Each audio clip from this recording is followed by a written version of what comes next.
Oh, I shouldn't have had the third coffee. Coders problems, eh? Okay, whatever, let's do this. Hello class, and welcome to class 5. So we've done a lot so far. We have created the login and register pages, and they redirect us to the homepage if we log in successfully or register successfully. But the caveat is we're not doing anything with this data right now, because if we log in, if I just type in some valid credentials, we just received some data from our server, but we're not doing anything with it because, for example, you can see that our navbar is still saying login and register. So we need a way to store this user data globally in our application so that whenever a component needs to know whether we're logged in or not, whether we need some permission to do some behavior that's only allowed when we're logged in, so that needs to access it, aka a global state, which we can do through either context or Redux or through some other stuff. We're gonna use context because this app is too small for Redux, because we're only gonna manage some user data, that's it. So let's actually start to make that a reality. Alright, so let's go to our app. Here I'm going to create a new file inside of a folder called context. So call it auth.js because it's going to be our auth context. So here we'll import React from React. So what we're going to create a context. So we'll just actually create this context. Actually, I forgot to get create context from React. And here we'll say const auth context equals create context, and here we'll so we'll pass it a couple of things. Our context will hold a user object, and initially this will be null, and here we'll have a login function, and this will take some data and we'll do something. This is just like kind of a placeholder to have like some sort of like intelligence later. It's not necessary. You can actually omit these two, but it's a good practice, I think. And we'll have a logout, which will take nothing and do something. All right, so here what we need to create is we need to create a reducer. And if you don't know about a reducer, I suggest you get familiar with the patterns of Redux, and then you will know what a reducer is. I'm not gonna like kind of go in depth. It's basically it receives an action with a type and a payload, and then it determines what to do with those two depending on your functionality of your application. So here we'll have a reducer, and we'll call it auth reducer. Reducer like this, and this will take, like I said, the state. Actually, I didn't mention that it takes the state because it needs to change the state, and an action, and it will switch on the action dot state. So on or rather the dot type, not state. So depending on the type of the action, it's going to do something. Of course, any switch needs a default case, and in the default case we're just going to return the state. Okay, state like this. Now we'll have another case here. Usually you'd put them in variables, but we only have two, so I'm just gonna have them as strings here. One I'll call login like this, and when we log in, we need to return, of course, we spread the existing state, and we want to add the user. So because we're logging in and we're getting some data, and we want to set our user in our state to this data, so we'll say action user equals action.payload. Now we'll have another case, which is case logout. So here we'll say logout like this. So when we log out, we simply want to clear the data. We want to set the user back to null. So here we'll spread the state, and say user is null. All right, so of course we need to use this reducer somewhere, and we'll use it in our auth provider. So here we'll create an auth provider. So function auth not context provider like this, and this will take a props, and I'll tell you later why it takes some props. So here we'll say const state and dispatch. Actually, we need to get the use reducer hook, use reducer, and the use reducer hook takes a reducer and returns a state and a dispatch, and we need to as well give it so we'll say use reducer. We need to give it our reducer, so the auth reducer, and we need to give it an initial state, which is going to be a user of null. This is our initial state. So now that we have this dispatch, we can use it to dispatch any action and then attach to it a type and a payload, and then when that's dispatched, this reducer will listen to it and then do perform any action according to that dispatched action. So here we need to actually write our login and logout functions so that we'll pass them down to our component tree.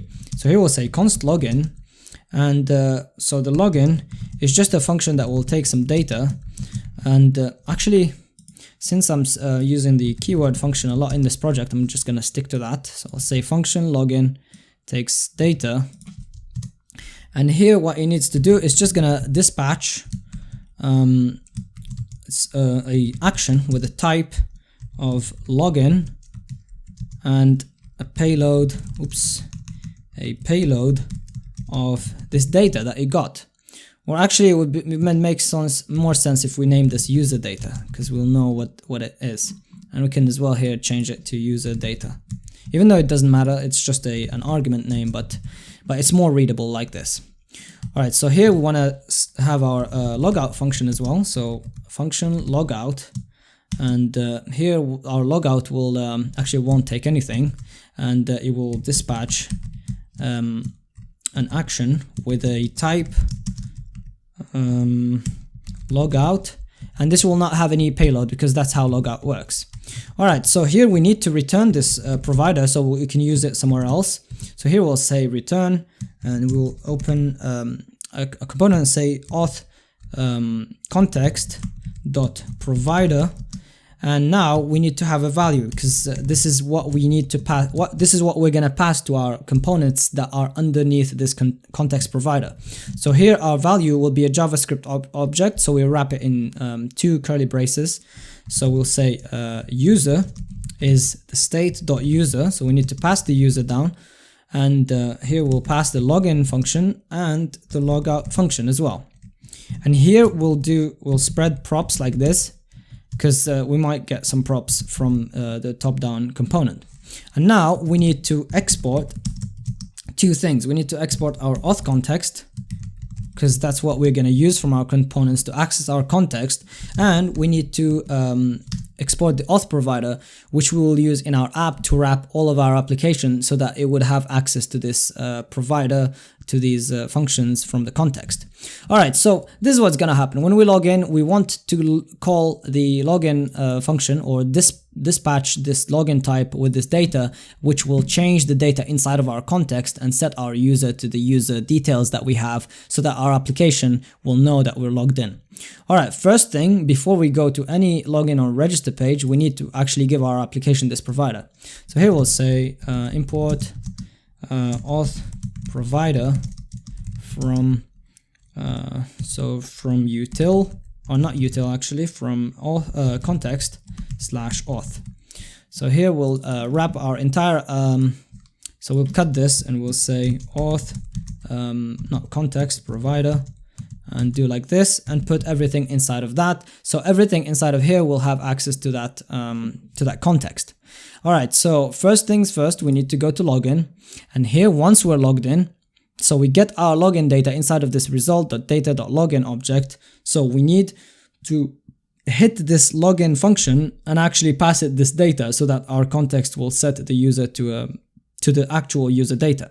So we need to get that context. So here we'll say import auth context from, we go back 1 level and we go to context slash auth like this, and we need the use context hook. So here we'll say use context from React, and here at the top of our component we'll say const, actually let me close this, const context equals use context, and we give it the auth context that we imported.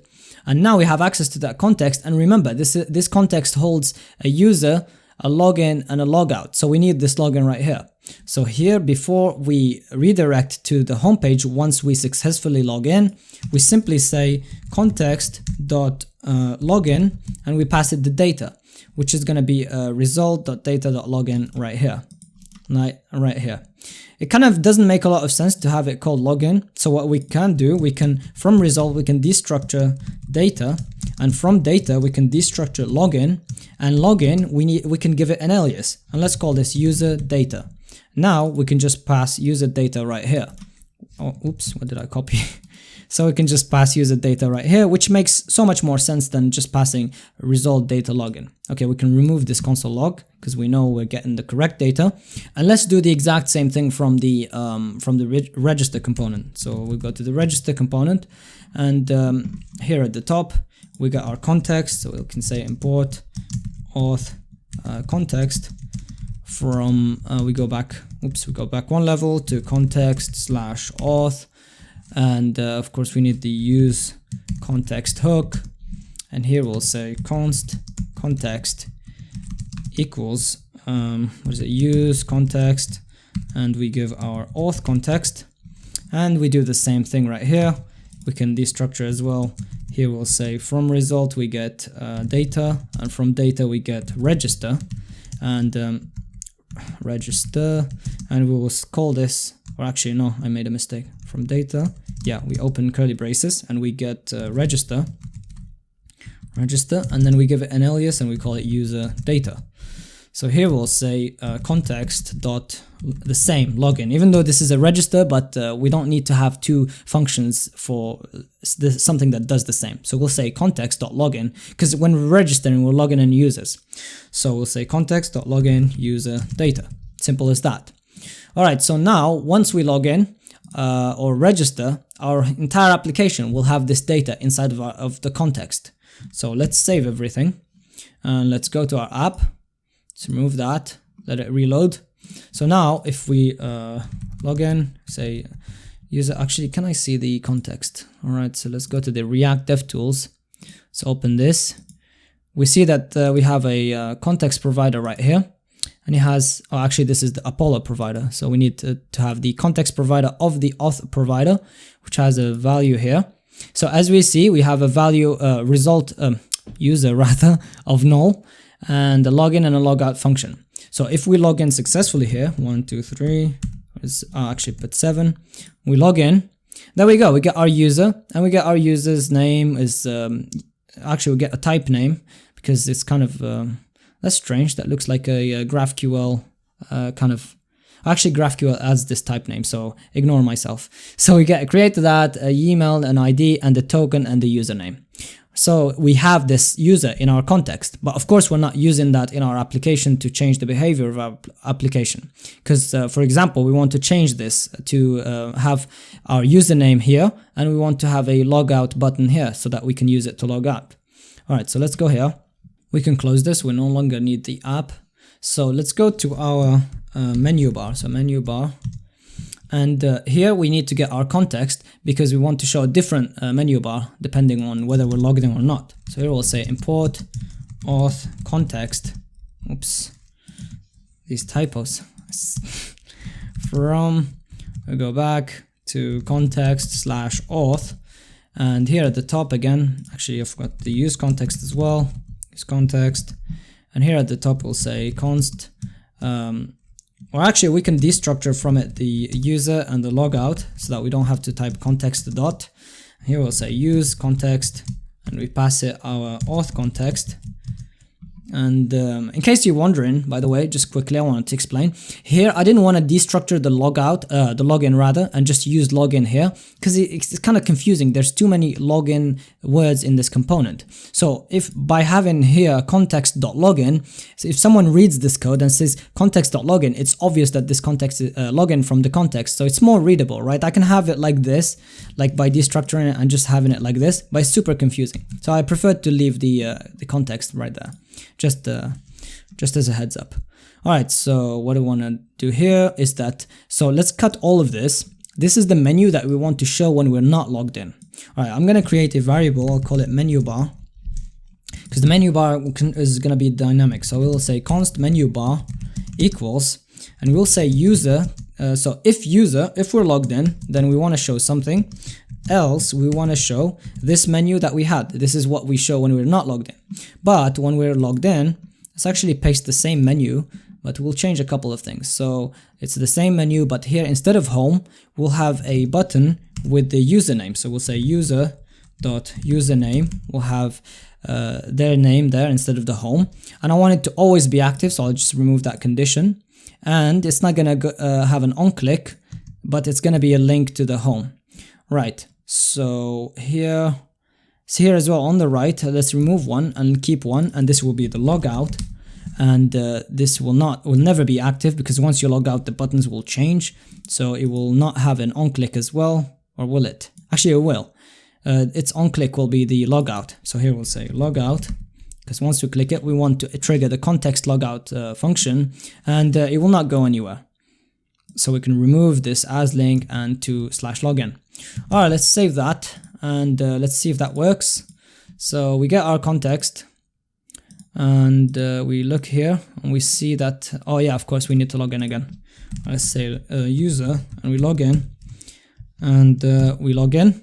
Cool, so our navbar changed, and now we have user. I mean, it says user because this user is actually user. If I would log in as I see it worked. I wanted to test it and I clicked logout. Alright, so the logout worked because our user is null. And if I want to log in as another user like Jane, now this says Jane, and now I have the user Jane in my context. And if I click logout, that's removed. Okay, but there's now one problem, because right now if I log in and if I just refresh the page, we're back to 0. We're not logged in again. We need some way to persist this. We can simply do this by just storing this token locally on this device that we're using, and then once the app loads, we try to fetch a token. If this token is there, then we set ourselves to logged in, else we set ourselves to be not logged out. I mean, the app does it, we're not doing anything as a user. Alright, so in the auth right here, we need to persist the token in the local storage once we log in or log out. So here, once we log in, so we'll say local storage dot set item, and we can call this token, well, let's call it JWT token, and the data will be inside of this user data. So we'll say user data dot token, and yeah, that's it. Or actually here in the logout, we need to remove it. So here we'll say local storage dot remove item, and the name is JWT token. Okay, now we have this token, but we're not actually checking if we have it once we start the app. So let's go up here. Here we can say if local storage dot get item, and it's the JWT token item. If this is truthy, that means this item exists. Actually, I want to do an extra step here. What I want to do, because this token stores an expiration date and time, right? And I don't want to set our app to be logged in if this 1 hour long token has expired. So I need to check whether it's expired or not. But this expiration is actually encoded inside of the token, so we need to decode it. For this, we'll install a library called JWT decode. So we'll say npm install jwt-decode. Alright, let's let that install. We can import that. We'll say import, let's call it jwt decode like this, from jwt-decode. Alright, now we can use this to decode our token. So we'll say, now that we've got the token, actually we can put it in a variable. So we'll say const token equals, we can just decode it here actually. So we'll say JWT decode, and we'll pass it this token right here. So we'll pass it. Actually, it makes more sense to call it decoded token here. Decoded token. Okay, so now that we have our decoded token, we can say if decoded token. Oops, what is that? Decoded token .exp, because this is where that expiration time is stored, and this is stored in like a what do you call, like time from epoch date string, and we need to times it by 1000 because this is like in seconds. We need it in milliseconds. If this is smaller than or lesser than date.now, that means it's actually expired. So what we need to do is we need to delete it and we set ourselves to not be logged in. So we need to say local storage dot remove item. We need to remove it because it's actually expired. We need not token, JWT token, like this. Else, if it's not expired, we want to set our user to this decoded token data because it's a valid token and we're actually logged in. But how do we do that? Oh, actually, no, I made a mistake. Here, we don't just pass this initial state like this. We can create a variable initial state. I mean, it's not a mistake, but we need to have this as a dynamic value. Okay, let's copy that. And here at the top, we'll have our const initial state as an object with a user that's null initially. But once we do this check, if the token is expired, we remove it and we leave that initial state with a null user, with a user that's null. But if we're not, we need to set this user, and then so once we get here, we actually set our user to this user, so we don't set it to null. So here we'll say initial state dot user. I still misspelled it. Did I misspell that? Initial state. No, that's fine.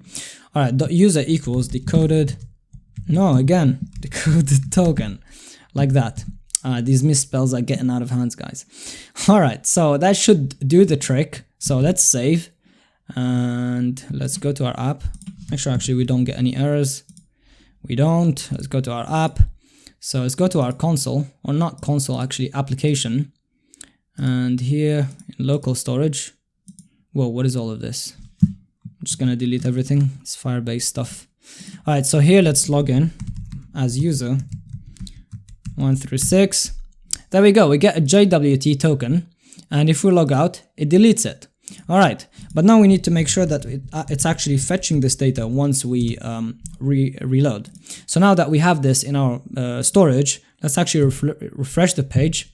There we go. If we refresh the page, it's actually getting this data and giving it to our context. Because again, if I check in the React DevTools and open this app, open the auth provider and the provider of it, the context, we'll see here, if we expand this value, we'll see that the user is set to our current user. And you see that exp is here, and that, I don't know what that is there. It's probably something that has to do with some time to live thing. It looks like to be the same. I don't know, whatever. All right, so yeah, so that's that for managing our user state. We will use this in the, well, actually I forgot to do something. I forgot to handle some edge case, because if we now still go to register, that page is still accessible. Now, of course, that's not good behavior because we're logged in. We don't want to be able to access the login and the register pages. All right, let's fix that. So let's go to our app. We can do this, or actually let's make this into its own component, because we'll make the app component massive otherwise, or the app file. So here in the util, I'll create, what am I doing? Okay, I'll close everything. I'll create a thing called auth route. So this is essentially going to be the opposite of a protected route component. What this will do is that instead of these two login and register routes, we'll have an auth route that checks if we're logged in and we try to go to /login or /register, it's actually gonna redirect us to the actual homepage, because we don't need to go to those pages if we're logged in. So here, of course, we need React, and we need use context, because we need to access our context, our auth context. So from React, and here we need to import route and what is redirect? Yeah, redirect from React router DOM, and here we'll say const, call this auth route, or we can have it as a function auth route, and this will take some props, and inside these props we'll have a component. So we'll pass down our actual route component, but let's give this an alias of component with capital C, so that we can use it as a component. I know that's confusing, but hopefully you'll understand when you see what I'm gonna type later. So here we need to get our user. So we say const, or actually I need to get to the context. So here let's say import. Let's make a space between them and say auth context context from, go back one level to context slash auth, and here we can destructure our user from use context and auth context. So now that we have our user, we can check. So we'll say return, let's return, we return a route, and inside of this route we'll spread whatever we got passed from the thing that wraps this, and then we will do a render prop expression here. We'll say render, and we'll open the curly braces, and we'll say props, and we will do an arrow, and then we will check for the user here. So oops, what is this? Alright, so here I'll tab this in, and we'll say user, and then do a ternary operator. So if we have the user, then we just return a redirect to slash, like this, and then else we will just return that component that we got passed down, component, and we will give it these our props that we have received. So props, and then we close it like this. Now of course we need to export this. Actually I need to close this route, so like that, and here we'll say export default auth route. Alright, let's save that. Let's go back to our app, and here we'll import that. We'll say import auth route from the same level util slash auth route, and here instead of doing that we'll just say auth route, and here as well we'll say auth route and pass the same stuff. So what this essentially does is we'll do an auth route, which is this component right here, and we'll pass all these attributes right here, the exact, the path, and the component. And once we get here and we get our user, if we have this user inside of this route, we will render, inside of this route we'll actually return it as a redirect, which will just, if we click it, it will just, if we trigger it, it will just redirect to slash. But if we don't have a user, we're just gonna put that component that we have with these props that we just passed down here. I hope that makes sense. Alright, so let's look at our app. So now that we're logged in, if we go to our login page, to login, there we get redirected immediately to the home page, and if we go to register as well, we get redirected. Alright, so this is it for this class. In the next class we will actually start to work on posting data, and we will add the post form here, and we will be able to add some more posts as this user that we're logged in. Alright, so as usual, if you are enjoying these videos, drop a like and drop a comment if you have any concerns, and of course if you're not subscribed, subscribe and hit that bell button so that you'll get all the classes on time as they drop. Alright, thank you very much for watching, and I hope to see you in the next one. Bye.